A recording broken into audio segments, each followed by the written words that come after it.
সাধারণ মানুষের মাথায় আর কতদিন কাঁঠাল ভেঙে খাবে আমি জানতে চাই। কারণ সাধারণ জনগণ সব থেকে ভুক্তভোগী। হ্যাঁ, সাধারণ মানুষের মাথায় আর কতদিন কাঁঠাল ভেঙে খাবেন আপনারা? কারণ সামান্য একটা ওষুধ, এই ওষুধের সিন্ডিকেট আপনাদেরকে ধরিয়ে দেবো আজকে। কিভাবে সিন্ডিকেট করছে, কিভাবে ডাকাতি করছে, আজকে আপনাদেরকে ধরিয়ে দেব। এই দেখেন, এই ওষুধটার নাম কি? অথরা 20। আর এটা কি? ভিটাবিয়ন। এই ওষুধটা যদি কেউ চিনে থাকেন বা নিত্য প্রয়োজনে আপনারা যদি ব্যবহার করে থাকেন, এই ওষুধটার প্রাইস কত হতে পারে আপনারা জানাবেন কমেন্টসে, যে আসলে কত হতে পারে। আসলে একটা ওষুধ আমি ডাক্তার দেখাইছিলাম বাড়িতে, ঈদের ছুটির ভিতরে বাড়ি গিয়ে ডাক্তার দেখাইছি। ডাক্তার দেখানোর পরে ডাক্তারে 1, 2, 3টা ওষুধ দিছে। তো 3টা ওষুধ দেওয়ার পর আমি দেশের থেকে এই 3টা ওষুধ আনছি, 3টাই আনছি। এই দেখেন, 3টা ওষুধ আনছি, একই ওষুধ। 3টা ওষুধ আনছি, এই 3টা ওষুধের 1 সপ্তাহ দাম হয়েছে কত? 370 টাকা। 370 টাকা দেশে নিছে। ঠিক আছে, আমি তাকে বললাম, ভাই আমি যদি 100 মাসে ওষুধ নিই তাহলে কত টাকা পড়বে? তিনি বললো 1300 টাকা পড়বে। ঠিক আছে, তাহলে 1300 টাকায় আমার 1 মাসের ওষুধ কমপ্লিট হয়ে যাবে। আমি বললাম, ঠিক আছে ভাই, তাহলে 1 সপ্তাহ ওষুধ দেন, আমার কাছে কোনো টাকা নাই। তো ঠিক আছে, ওইখান থেকে ওষুধ নিয়ে চলে আসছি ঢাকায়। ব্যাক করছে বা ছুটি শেষ। তো ঢাকায় এসে ওষুধ পুরাই গেছে। তো ঢাকার থেকেও একই ওষুধ নিছি। এই দেখেন, অথরা 1 সপ্তাহের ওষুধ নিছি।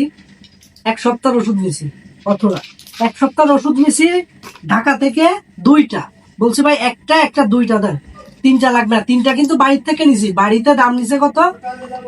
360 টাকা। 3টা ওষুধের দাম নিছে 1 সপ্তাহ। আর ঢাকায় এসে আমি 2টা ওষুধ নিছি। এই 2টা ওষুধের 1 সপ্তাহ। বলছি ভাই 1 সপ্তাহের ওষুধ দেন, এই 2টা। 3টা লাগবে না, 2টা দেন। তো 2টা নেওয়ার পরে আমি বলছি, ভাই দাম কত হয়েছে, ভাই মূল্য কত? তিনি বলে 460 টাকা। তাহলে 460 টাকা, ওইখানে হচ্ছে 3টা ওষুধ 370 টাকা নিছে। আর এখানে 2টা ওষুধ 1 সপ্তাহ 460 টাকা।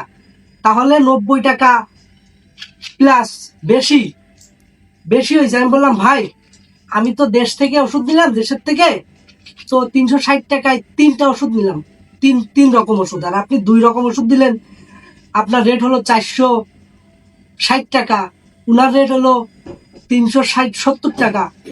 তাহলে এত বেশি কেন ভাই? উনি আমাকে বললো যে এইখানের হিসাব আর ঢাকার হিসাব তো এক না। আমি করলাম, কেন ভাই? ঢাকার থেকে তো ওষুধ কোম্পানি গ্রামে যায়, তাহলে তো ওইখানে রেট বেশি হওয়ার কথা, কি রেশিয়ার কথা না? আর এইখানে তো কম হওয়ার কথা। কারণ কি, এখানে তো ঢাকা থেকে এক্সপোর্ট করে মাল এখানেই আসে, তাতে আপনার কম হওয়া কথা। কিন্তু বলে কি, ওই হিসাব করলে হয় না। এইখানে মনে করেন যে রুম ভাড়া কত, ওইখানে রুম ভাড়া কত, এইটা ওইটা অনেক হিসাব দেখাইলো। তো আমি তার সঙ্গে আর তর্কে জড়াইলাম না। তর্কে না জড়ায় আমি চলে আসলাম। ঠিক আছে, তো আমি একটা জিনিস বলতে চাই, যে আসলে তার সাথে তর্কে না জড়ায় চলে আসলাম। কারণ কি, এই সমস্যাটা তো তার না, এই সমস্যাটা আমার, আপনার, এই দেশের সরকারের। কারণ সরকার এই জিনিসে সামান্য 2 টাকা একটা শ্যাম্পু বিক্রি করে, ওই শ্যাম্পুতে প্রাইস নির্ধারণ করা থাকে, লেখা থাকে।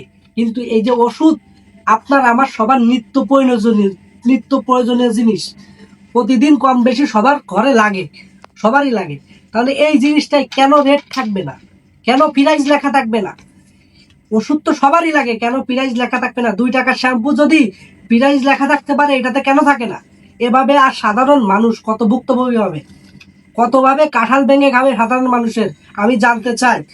আর এই ওষুধগুলোর রেট যদি কেউ জেনে থাকেন, প্লিজ জানাবেন আমাকে কমেন্ট বক্সে। আর এইভাবে আর কতদিন?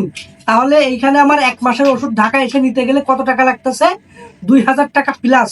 আর বাড়িতে 1300 টাকা, তাহলে এই 700 টাকা বেশি।